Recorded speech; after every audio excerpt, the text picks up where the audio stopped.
Gender-based violence, according to United Nations, is a global pandemic that affects 1 in 3 women in their lifetime. This issue is not only devastating for survivors of violence, it also entails significant social and economic costs. Statistics show that 37% of women in the world have experienced violence and do not speak out due to traditional norms. To further create awareness on how to reduce the scourge of gender-based violence, advocates that appeared as guests on NTA Midweek Connect program this Wednesday are passionate about the issue. Dr. Faith Edebo said that one of the gender-based violence is intimate partner violence, which involves sexual assault, domestic violence, and partners fighting over divorce and alimony.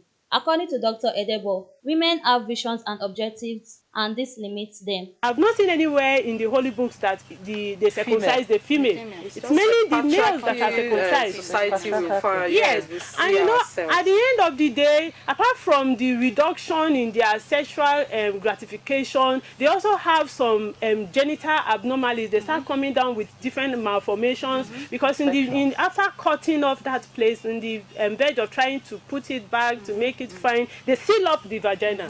On her part, Grace Ijeoma Ume also emphasizes on the negative effects of subjugation against women, as she believes that genital mutilation or cutting is a form of traditional norm in some parts of the country, which should not be encouraged anymore. Issue of silence. It's become like an oath. Women just keep silent, and then things go wrong, and then there is no way you can salvage it. It's only when we start mentioning the statistics like you have done in the introduction, that is when people realize that this is an issue that everybody has to, lend their voice to in order to nip it in the bud.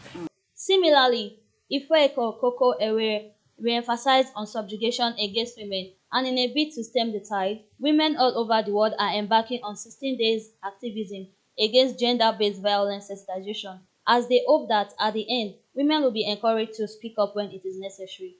The gender-based violence is something of global concern. It's a critical issue because it affects the reproductive health of women and girls.